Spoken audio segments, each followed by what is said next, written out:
Obama stands tall at the podium, bathed in the soft light of the stage. The air is heavy with anticipation as the audience leans forward, hanging on every word. His voice, steady and commanding, cuts through the silence. America has always been about unity, about finding common ground. It's about coming together to fight for what's right, no matter our differences. We've had our struggles, but we always rise. The crowd murmurs, nodding in agreement.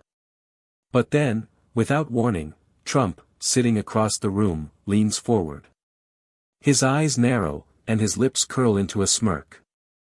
He raises his hand, an uninvited interruption. You couldn't run a lemonade stand, let alone a country, Trump sneers, his voice dripping with disdain. A gasp ripples through the crowd. The room falls silent, as if the air itself has been sucked out. The tension is palpable. Eyes dart between the two men, Obama, the picture of calm and dignity, and Trump, his arrogance hanging thick in the space between them. Obama doesn't flinch. His gaze remains steady, unwavering. His words, when they come, are precise, calculated, measured with the care of someone who knows this moment is bigger than any single insult.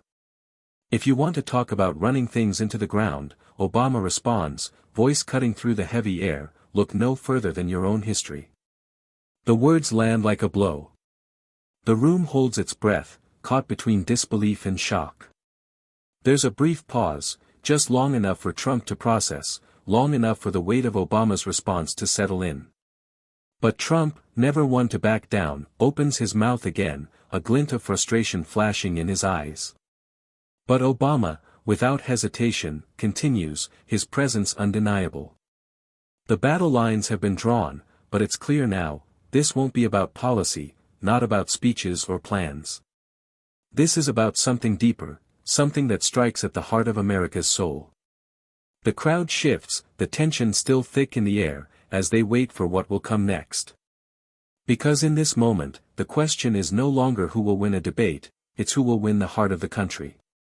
And the stakes have never been higher. The tension in the room is more than just political. It's cultural. It's historical. It's a fight for the very soul of America, and the stakes could not be higher. For years, Obama has been the symbol of hope, of progress. His presidency was built on ideals of unity, on bringing people together despite the growing divide. From his first speech in Chicago to his final days in office, Obama's message was clear: America's strength lies in its ability to overcome division. His legacy was forged through grace, intellect, and a calm leadership that sought to uplift, not divide. But with the rise of Trump, that vision of the country was suddenly under siege. Trump's ascent was a tidal wave, disruptive and relentless. His rhetoric, loud and unapologetic, was built on a foundation of fear. He attacked minorities, dismissed immigrants, and framed anyone who didn't agree with him as the enemy. He rallied the disillusioned, the angry, and the fearful, promising them a return to greatness, but what he really offered was chaos. His campaign was never about bringing the nation together. It was about creating a winner and a loser, a simple binary in which the only way to win was for someone else to lose.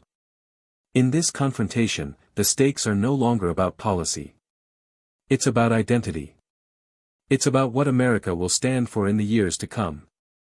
Will it be a country that upholds the values of respect, inclusion, and unity? Or will it embrace a future of division, where power is claimed by whoever shouts the loudest, the harshest, the most divisive? This clash is the battle between two fundamentally different visions of America. On one side, you have Obama, calm, deliberate, thoughtful. A man who understands that leadership is not about inflaming passions, it's about setting an example, about standing firm for what's right, even when the winds of hatred and anger howl around you. He's fought for health care reform, for environmental justice, for the rights of marginalized communities. And while his presidency wasn't perfect, his legacy is one of progress. He's a leader who believes in America's better angels, and he's willing to fight for them, no matter the cost. On the other side, you have Trump, a man whose leadership is defined by chaos, by spectacle, by the endless pursuit of self-interest. He's a master manipulator, playing on the fears and insecurities of people who feel left behind. He offers no vision for the future except one steeped in grievance and nostalgia. His America is one where walls are built, immigrants are expelled, and anything that challenges his worldview is deemed an attack on the real America.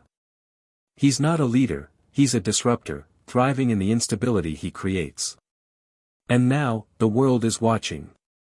This debate, this moment, could determine the direction the nation takes.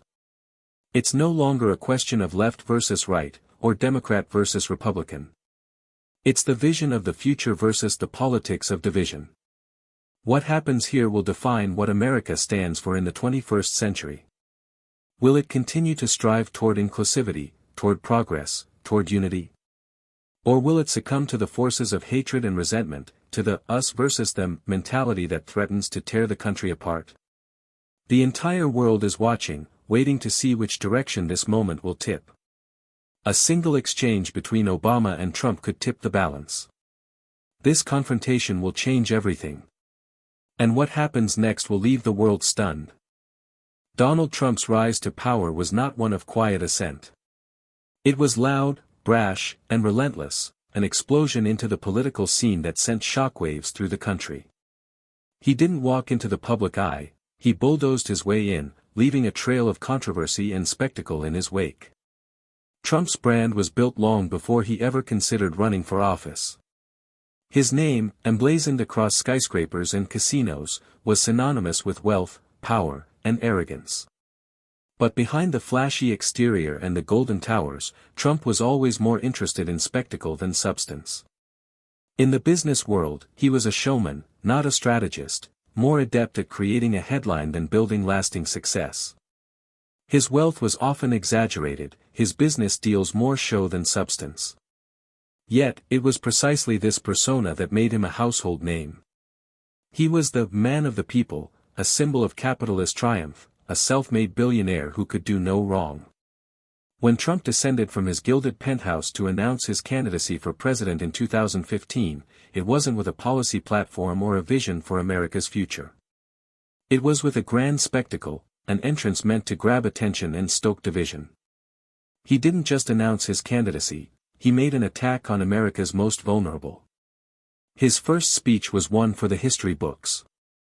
He made sweeping, racist remarks about Mexican immigrants, labeling them as criminals, rapists, and drug dealers. It was this moment, so shocking, so divisive, that set the tone for his entire campaign. No longer was he just a reality TV star, he was a force, a figurehead for a growing faction of Americans who felt left behind by the political elite. Trump's appeal wasn't rooted in policy expertise or political experience, it was rooted in his ability to tap into the darkest fears and frustrations of his supporters. He didn't care about political correctness, and he didn't play by the rules. In fact, he thrived in the absence of decorum. The more outrageous his statements, the more attention he got. He was a master of manipulation, turning every insult and controversial remark into an opportunity for free media coverage. It was chaos, but it was his chaos, a chaos that the media couldn't resist feeding into, fueling his rise even further. The press, once skeptical, found themselves caught in Trump's web. His every tweet, every rally, every outburst became headline news. It didn't matter if what he said was true, it only mattered that he said it. His ability to keep the spotlight firmly on himself, regardless of the cost, was his greatest asset. While other candidates were focused on policy details and political strategy, Trump was focused on one thing, stirring up emotion. His supporters loved him for it. They loved the way he shattered norms, how he refused to play the game by the rules. To them, he was a hero, a truth-teller in a world full of lies. To everyone else, he was a bully, a demagogue who preyed on the weak and divided the country. Trump didn't care about the damage he caused. Every time he spewed hatred or insulted a group of people, he only solidified his position. It wasn't about respect, it was about power. It wasn't about uniting the country, it was about tearing it apart so he could step in and offer a solution. His brashness became his brand, and the more he was criticized, the more his base rallied behind him. The more the media condemned him, the stronger his hold over his followers became. But as his campaign picked up steam, cracks began to show. Trump's rise to the top wasn't a story of unbroken triumph. Far from it. His arrogance and tendency to act without thinking often caused him to stumble, especially when faced with questions of real leadership. In debates, he often appeared unprepared, more focused on attacking his opponents than offering solutions to the country's most pressing issues. His rhetoric became more extreme, his behavior more erratic. His lack of a coherent plan became evident to anyone who took a deeper look. Still, the damage was done. Trump had successfully positioned himself as the anti-establishment figure, the outsider who didn't care about what the political elites thought. His message was clear: the system was broken, and he was the one to fix it. His followers believed him. They saw him as a fighter, someone who would bring the political machine to its knees. But what they didn't see was a man who was all bluster and no substance, a man who thrived on division and hatred rather than unity and progress. And now, here he was. The loudest voice in the room, the most controversial figure on the stage. But the truth was, Trump wasn't invincible. His bravado hid a weakness, a lack of true leadership. He thrived on spectacle, but when the spotlight shone too brightly on him, he struggled to maintain his footing. Obama had already exposed the cracks in his armor, and the more Trump tried to hold on to the narrative of invincibility, the more apparent it became that he was no match for someone who stood for something more than himself. Trump had made a career of tearing things down, but now, he was about to face a force that was stronger than anything he had ever encountered, the quiet, unshakable strength of Obama's leadership. And though Trump had spent his entire life shaping his image as the ultimate winner, there was one thing he never prepared for: a challenge that couldn't be beaten by insults and bravado. Barack Obama's story isn't one of privilege or power. It's a story of grit, perseverance, and the belief that anything is possible, even when the odds seem insurmountable. His rise wasn't one of inherited wealth or connections, it was forged in the fire of struggle and personal sacrifice, shaped by the values of hard work, family, and an unshakable belief in the potential of a united America. Born in Honolulu, Hawaii, Obama was the son of a Kenyan immigrant and a white American woman from Kansas. His family wasn't wealthy, but they were rich in something far more valuable: love, hope, and a deep sense of purpose. His mother, Ann Dunham, was a scholar, a human rights activist, and a woman who instilled in him a deep understanding of the world's complexities. She taught him that change is often hard-won, that justice doesn't come easy, and that empathy is more powerful than anger. She was the kind of person who believed that a single individual could make a difference in the world, and she passed that belief down to her son. Obama's early years weren't easy. Raised in a multicultural environment, he often struggled with questions of identity and belonging. His father had left when he was young, and his mother worked long hours to support the family. But in those moments of solitude, Obama began to develop an understanding of the world that few people his age could. He didn't just see the problems, he saw the solutions, the pathways to a better future.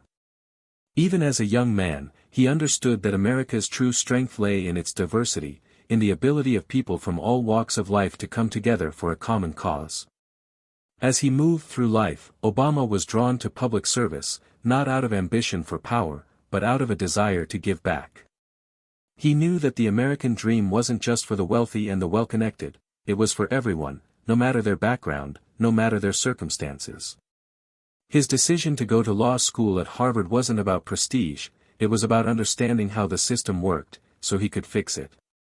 It was about giving a voice to those who had been ignored, left behind, or marginalized. In the mid-1990s, Obama returned to Chicago and began working as a community organizer. His work there was grueling. He was knocking on doors in the poorest neighborhoods, facing systemic injustice, and fighting against the forces of inequality and corruption. He wasn't just fighting for policy change, he was fighting for the hearts and minds of the people who had been disillusioned by a system that had failed them. The work was often thankless, but Obama's commitment to helping those most in need was unwavering. When Obama made the leap into politics, his message was always clear: unity, progress, and hope. He didn't come from a political dynasty, he came from the streets of Chicago, from the communities he had fought for. His rise to the Illinois State Senate in 1996 was nothing short of remarkable. It wasn't the typical political story of backroom deals and insider connections. Obama earned his place through hard work and a message that resonated with ordinary people. He wasn't just another politician trying to climb the ladder, he was a man who had spent his life listening to people, understanding their struggles, and seeking solutions. But it wasn't until 2004, when he gave the keynote address at the Democratic National Convention, that the country truly took notice of Barack Obama. His words were electric, a call to action that transcended party lines. He spoke of a nation divided not by race, but by its failure to live up to its highest ideals. He spoke of hope, of change, and of the promise of a better America for all its people. And in that moment, the world saw Obama not just as a politician, but as a leader who understood that politics was more than just winning elections, it was about shaping a vision for the future. Obama's rise to the presidency in 2008 wasn't just a political victory, it was a symbolic one. It was the realization of the American dream in its purest form, a testament to the idea that anyone, no matter their background, could rise to the highest office in the land. But it wasn't just about his own achievement.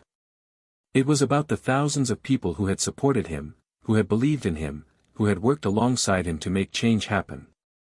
As president, Obama faced a nation reeling from an economic collapse.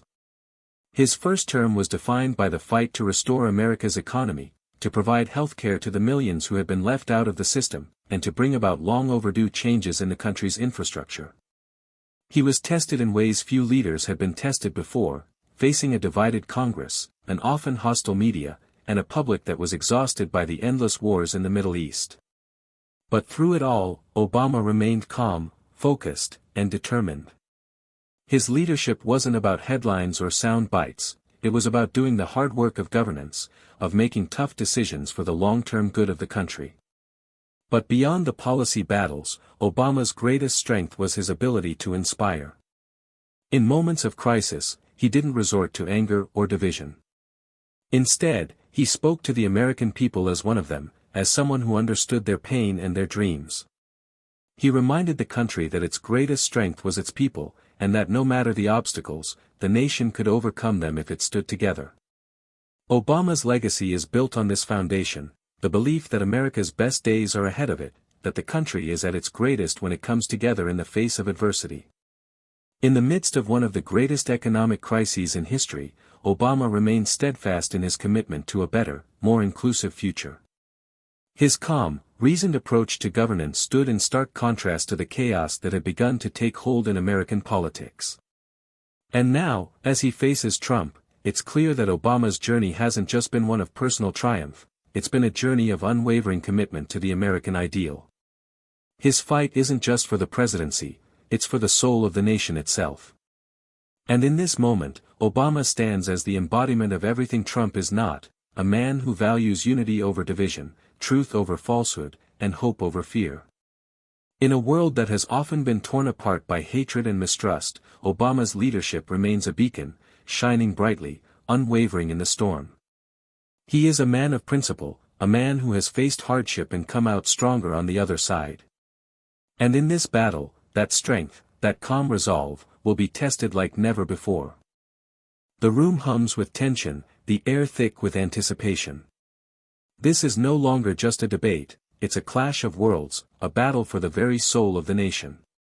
The audience, on edge, watches the two men on stage, one, poised and composed, the other, wild-eyed with an anger that seems to fuel him more than reason. Trump leans forward, his voice dripping with disdain. You can talk about unity all you want, Obama, but you failed. You failed the American people, he says, eyes darting toward the audience, feeding off their reactions. You promised change, but you delivered disaster. Obamacare? A joke. The economy? A mess. Your legacy? A failure. And let's not even talk about foreign policy. You left the world weaker and more divided than ever. The room falls silent. The insults cut deep, but Obama remains calm, unshaken. Trump's words hang in the air, but Obama's response is measured, deliberate, his voice steady as it always is, even in the face of attack. He doesn't raise his voice. He doesn't need to. Let's be clear, Obama begins, his words cutting through the tension. Under my administration, we pulled this country out of the worst economic collapse since the Great Depression. We created millions of jobs, and yes, Obamacare saved millions of lives. It wasn't perfect, but it was a step toward a system where every American has access to health care, something you still refuse to understand. And as for foreign policy, you want to claim weakness, but it was under my leadership that we brought Osama bin Laden to justice. We rebuilt our alliances and made America respected again on the world stage. Trump scoffs, brushing off Obama's facts with a sneer. Bin Laden? That was a fluke. You didn't do anything special there. And as for the economy, please. You inherited a mess, and what did you do? You gave bailouts to the banks and forgot about the real American people. That's your legacy, bailing out the elites while leaving everyone else behind. The crowd stirs, a ripple of murmurs running through them. But Obama doesn't flinch. His eyes lock onto Trump, his tone unwavering. I'm proud of the work we did. We didn't let Wall Street collapse under the weight of its own greed. We didn't turn our backs on the workers who built this country. I worked to protect the middle class and give people the tools to succeed. You, on the other hand, seem more interested in tearing down the progress we've made. You want to go back to the failed policies that brought us here in the first place. Trump's face flushes with anger. He slams his hand on the podium, leaning forward. You think you know what's best for this country, Obama? You think you can lecture me about leadership? You're weak. You're a puppet to the system. You let the elites control everything, and you've left the American people to fend for themselves.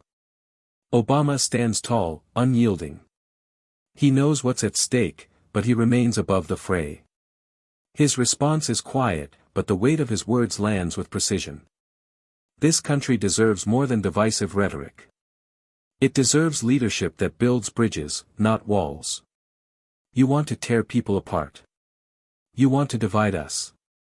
But that's not the America I believe in.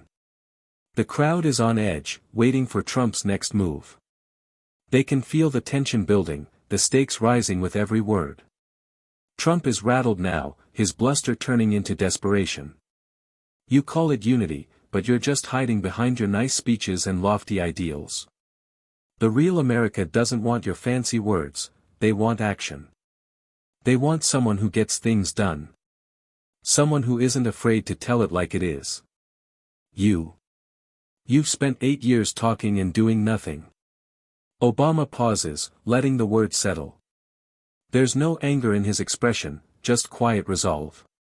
The real America, Obama says slowly, deliberately, isn't about catering to the loudest voices. It's about lifting up those who've been left behind. It's about ensuring that no one is forgotten.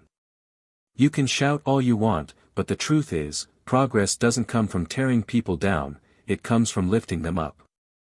Trump glares, his voice rising. You're naive, Obama. People want results. They want strength, not your weakness.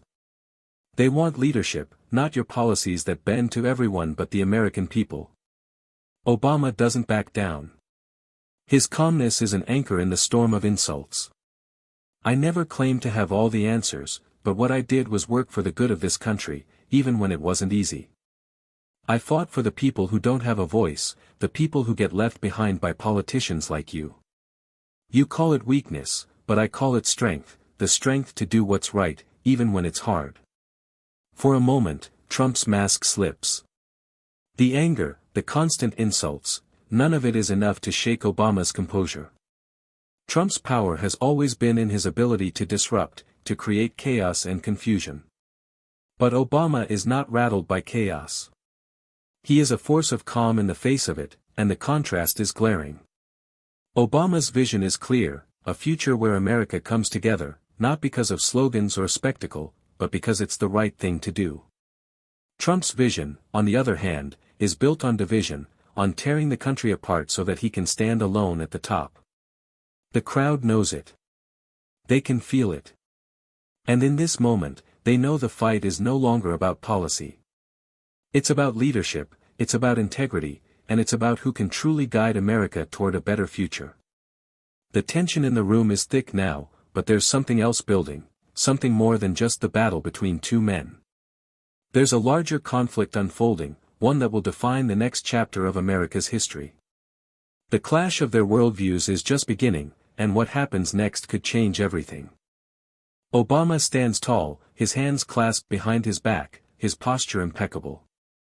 The tension in the room is electric, charged with the anticipation of what comes next. Trump, sweat beading on his forehead, paces back and forth, still stinging from the sting of Obama's calm rebuke. He tries to maintain his confident facade, but it's slipping. The audience, sensing the shift in energy, leans forward, ready for what comes next. Obama's voice breaks the silence, smooth and authoritative, cutting through the chaos. "Donald, you talk a lot about strength," Obama begins, his tone measured, like a surgeon about to make the first cut. "But let's take a closer look at what your version of strength really is."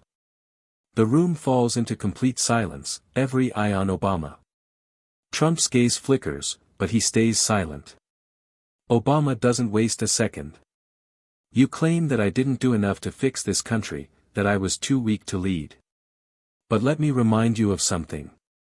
The country you so readily criticize was in the midst of an economic collapse when I took office. A disaster you couldn't even begin to understand. You were busy building towers while the American people were losing their homes, their jobs, their security. My administration didn't bail out the elites, we bailed out the people who needed it most." He lets that sink in, his words hitting like an iron fist in a velvet glove. The audience is rapt, hanging on his every syllable. Trump's face tenses. He's not used to being challenged with facts, not like this. Obama continues, his voice rising ever so slightly in intensity, but never breaking the calm composure that defines him. "And let's talk about your so-called leadership. You claim to be an outsider, but you've spent your entire life inside the system, profiting from it, feeding off it. You want to claim you're draining the swamp, but you're just filling it with more of the same, more greed, more corruption, more chaos. You see, Donald, you're not a solution to the problem. You are the problem. And you've made your living by exploiting it. The truth is, the world doesn't respect you. They fear you. And that's not leadership. That's manipulation." The room responds, a low murmur spreads across the crowd, a ripple of agreement, of realization. Obama pauses, his gaze unwavering, cutting through Trump's bluster like a hot knife through butter. Trump shifts on his feet, visibly uncomfortable, but he doesn't interrupt. Obama shifts gears, his voice dropping to a more intimate, almost conversational tone. "You see, the problem with you, Donald, is that you don't understand what leadership really is. Leadership isn't about tearing people down, it's about lifting them up. Leadership isn't about turning a nation into your personal playground, it's about serving the people, all the people, even those who don't agree with you. Leadership isn't about building walls, it's about building bridges." Obama's eyes lock on Trump, his words hitting harder now, the weight of them undeniable. "And I'll tell you this, Donald, the real strength of America doesn't lie in the size of your rallies or the volume of your voice. It lies in our people, the people who work day in and day out, who sacrifice everything for their families, who don't get the headlines but keep this country moving forward. The real strength of America lies in its ability to come together, to find common ground, even when things seem impossible. And that is something you'll never understand." The words hit with the force of a tidal wave. Obama isn't just countering Trump's attacks, he's dismantling everything Trump stands for. The crowd is electric, their reaction palpable. Applause begins to ripple at first, hesitant, but then it swells, slowly at first, until it bursts into full-blown, thunderous approval. The tension, which had been so thick moments ago, is now replaced by a collective exhale. Obama's moral authority is undeniable. Trump, for the first time, looks rattled. But Obama isn't done. He steps forward, his voice a razor-sharp, unyielding force. Donald, you've made your career out of exploiting fear, turning people against each other, and preying on their worst instincts. You talk about making America great again, but what you really want is to make America small again, to shrink it down to the narrowest, most fearful version of itself. But that's not who we are. That's not who we've ever been. America is at its best when it's reaching higher, when it's embracing diversity, when it's fighting for justice, and when it's standing tall on the world stage. He pauses, letting the weight of those words settle. The applause is now deafening. The audience is behind him, every word he speaks resonating like a call to arms. Trump's face is flushed, his usual bravado slipping as he fights to maintain his composure. He mutters something under his breath, but no one is paying attention to him anymore. Obama doesn't flinch. The truth is, the world sees you for what you are, Donald. They see your fear and your anger. They see your desperation. You're trying to sell people a fantasy, a world that doesn't exist. But we don't need fantasies. We need reality. We need leadership grounded in truth, in compassion, in the belief that we can be better than we are today. Obama's words have become a mantra, an anthem that cuts through the noise of the political chaos. With every sentence, he solidifies his position, not just as a leader, but as a moral beacon for a nation that has grown tired of the lies. And as he delivers his final words, the room knows, this is not just a debate anymore. This is the defining moment of the battle for America's soul. The crowd erupts in applause, a standing ovation that seems to shake the very walls of the venue. But Trump, his face a mixture of disbelief and fury, remains silent, his bravado shattered. The mic drop moment is complete. Obama has spoken the truth. And in doing so, he has not only outdebated his opponent, he has restored dignity to a country that has long been battered by the forces of division. The moment Obama's words hit, the world felt it. What started as a political debate quickly turned into something much larger, a cultural event, a defining moment that reverberated across the globe. The shockwaves began to spread almost immediately. As Obama's final words hung in the air, the buzz started on social media. Twitter erupted first. Thousands of tweets flooded the platform within seconds, as people scrambled to process the unprecedented calm and precision of Obama's rebuttal. Hashtags like #ObamaWins, #LeadershipNotLoud, and #MicDropObama began trending worldwide. The reactions poured in faster than anyone could keep up. One tweet from a journalist in Chicago simply read, "Obama didn't just win that debate. He redefined what leadership looks like." It had over 1 million likes within an hour. A viral meme began circulating almost immediately, Obama, smiling serenely, standing strong while Trump fumbled with his words. The meme captioned, "This is how you handle a bully." It spread like wildfire, shared by millions across the globe. People in cafes, offices, and living rooms were all sharing it, laughing, nodding in agreement, and feeling a rare moment of unity in a world that so often felt divided. Political commentators were quick to weigh in. CNN's Anderson Cooper, usually reserved, couldn't hide his astonishment. "What we saw tonight," he said in a breaking news segment, "was nothing short of a masterclass in presidential leadership." Barack Obama's response was not only well-reasoned, it was morally superior. It was a moment that transcends politics. He reminded us what true leadership looks like. His voice was filled with admiration. Obama's composure, his ability to dismantle Trump's arguments with such ease, was something the pundits struggled to match. On Fox News, the tone was more subdued. Trump's allies scrambled to spin the debate as a success, but even they couldn't avoid the palpable sense of discomfort. They pushed back on Obama's points, calling them idealistic, but the momentum was already gone. The damage had been done. The narrative was shifting. Celebrities, too, jumped into the conversation. From the moment Obama dropped the mic, stars from all corners of the entertainment industry took to social media to express their support. Ava DuVernay tweeted, "Obama just reminded us that real strength is measured in dignity, not insults. This is leadership."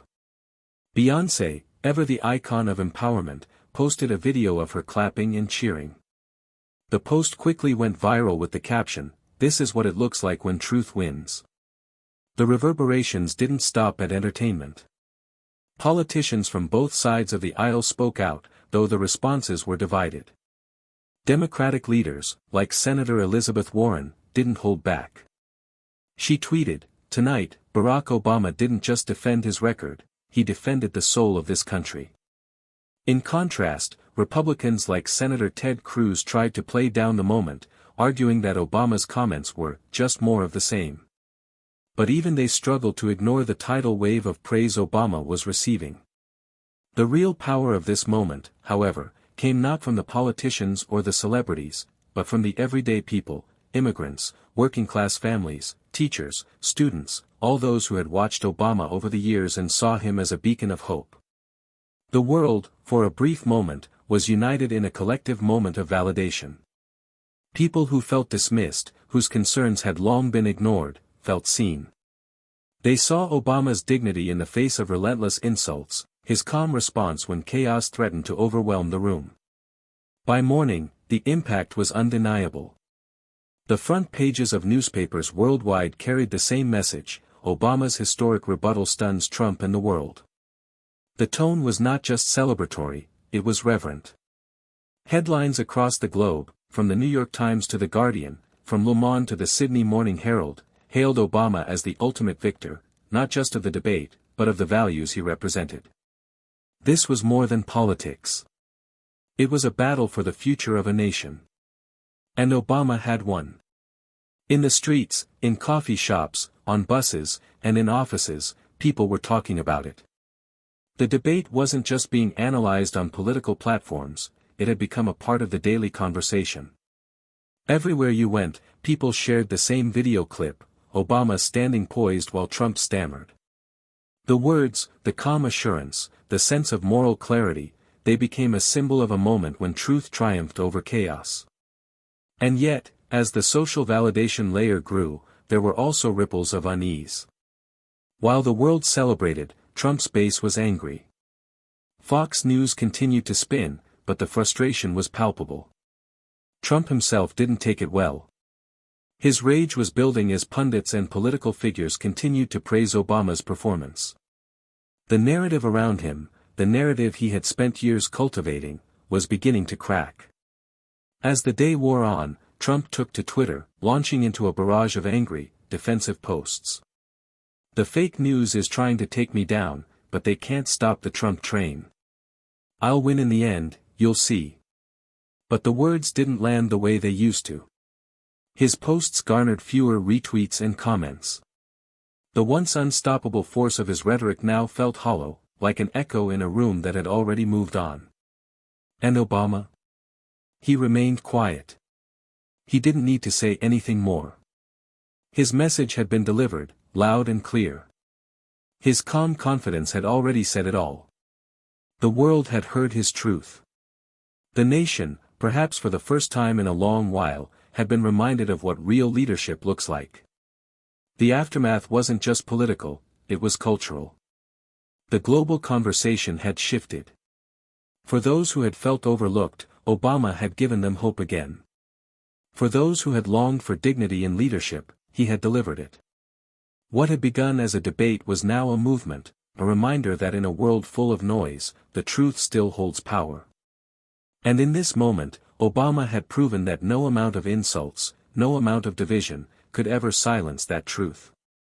As the debate ends and the applause fades, the energy in the room shifts. It's no longer just about the back and forth, the sharp words, or the tension that defined the moments before. Obama's calm, measured response has become something far greater, an act of moral clarity, a beacon for what America could be if only it would embrace its highest ideals. The camera zooms in on Obama, still standing with that serene composure, his posture straight, yet his eyes filled with a quiet intensity. The crowd is still buzzing with excitement, but Obama, unlike the others, isn't caught up in the adrenaline of the moment. He knows that this isn't just a victory of words, it's a victory of values. And with that thought, he steps forward, his voice calm but carrying the weight of a nation's future. He begins. Tonight, we've witnessed something extraordinary. This isn't just a debate. It's a reminder of what we're really fighting for. This country, our America, is not about who can shout the loudest or who can tear the other down with insults. It's about something much more powerful. It's about unity. It's about decency. It's about the shared belief that we, together, can rise above the chaos and be better than we were yesterday. Obama pauses for a moment, allowing the weight of his words to land. His eyes sweep across the room, looking not just at the faces before him, but through them, to the millions watching, to the families, to the people who have been left out of the conversation. His voice doesn't rise, but it carries with an undeniable power. The strength of America is not in its ability to divide, to pit one against the other. The strength of America lies in its ability to come together. Our power comes from our diversity, from the different voices, the different backgrounds, the different dreams that make us who we are. We don't fear that diversity, we celebrate it. And we don't turn our backs on those who are different from us, we lift them up. He lets the words hang in the air for a moment, knowing that this is the truth that cuts through all the noise. It's easy to give in to fear. It's easy to listen to the voices that tell you to be afraid of someone who looks different, or speaks differently, or believes differently. It's easy to build walls, whether they be literal or metaphorical. But that's not who we are. That's not what makes us strong. What makes us strong is our ability to stand together in the face of our challenges, to be a country where every person has the opportunity to thrive. Obama's voice remains steady, but there's a growing warmth to it, a quiet conviction that's hard to ignore. You see, my friends, real strength isn't about tearing people apart. It's about bringing them together. It's about finding the common ground and recognizing that our fates are intertwined, that your success is my success, that when one of us rises, we all rise. That is the America I believe in. The America I know is built on hope, on the belief that no matter where you come from, no matter the color of your skin, or your religion, or your sexual orientation, you are part of this great experiment. And that experiment isn't about division, it's about creating a more perfect union. His eyes soften as he speaks, as if speaking directly to those who feel forgotten, ignored, or hurt by the rhetoric that has come to define modern politics. We've seen what happens when we let fear guide us. We've seen the damage that division causes, the way it erodes trust, the way it breeds hatred, the way it pits us against one another for no other reason than to hold on to power. But what we also know, what we've always known, is that we are better than that. We are stronger than that. The audience is with him now. There's an undeniable sense of collective pride that's sweeping through the room, a sense of unity in these words that resonates beyond politics. And here's the thing, Obama continues, his voice growing more resolute. The future is not written in stone. The future is not determined by the loudest voice in the room. It's determined by the actions we take today, by the choices we make in the face of adversity, by our commitment to dignity, to kindness, and to the belief that we can, and must, be better than we were yesterday. He pauses, locking eyes with the crowd, as if urging them to internalize his message, to carry it forward. We can choose the path of fear, of division, of insult. Or we can choose the path of hope. We can choose unity. We can choose a future where our differences don't divide us, but strengthen us. The question is not what kind of America we are now, it's what kind of America we want to be. And that, my friends, is a question we all have the power to answer. We have the power to shape our future. But that future will only be as strong as our willingness to rise above the noise and commit to the higher calling of who we are and what we can be. The applause starts slowly at first, but then it builds, gaining momentum, swelling like a wave. The crowd is on their feet, not just cheering for a debate won, but for something much deeper, a shared vision, a sense of pride in what the country could be, a belief that leadership, at its core, is about lifting up, not tearing down. Obama's eyes are bright with conviction, but there's no arrogance in his demeanor. Just a quiet confidence, grounded in the belief that this moment, this shift in the narrative, could change the country. America, he says softly, as if closing the door on the past, is not the sum of our divisions. It is the sum of our shared values, our shared hopes, and our shared dreams. And that, my friends, is where our true strength lies. The applause is deafening now, the crowd erupting into a standing ovation that feels more like a collective moment of renewal than a simple show of approval. Obama has spoken, and his words have struck at the heart of everything America has ever stood for. The debate is over. But the message is just beginning. The clash between Barack Obama and Donald Trump wasn't just another political event. It was a showdown between two starkly different visions for America, a battle for the soul of this nation. On one side, we saw the divisive rhetoric, the chaos, the fear-mongering. On the other, we saw hope, unity, and the belief that America's strength lies in its ability to come together, not tear itself apart. Obama's victory wasn't just about out-debating Trump, it was a triumph of values. It was a powerful reminder that dignity, truth, and compassion are the foundations of real leadership. As he stood on that stage, calmly dismantling the lies and the hatred, he gave us a vision of what America can be when we rise above the noise and embrace what unites us. So, ask yourself, which side are you on? Are you willing to stand for the future Obama championed, one rooted in decency, in respect, and in the belief that we are all stronger together? Or will you allow division, fear, and anger to take root in our nation's heart? The time for change is now. The fight for a better, more hopeful future starts with each of us. It's up to you to take this moment and use it as fuel, to make your voice heard, to stand up for truth, and to build the world you want to see. Subscribe, share this message, and join the movement toward a future where dignity and hope reign supreme. Because when we rise together, nothing can tear us down. This is our time. Let's make it count.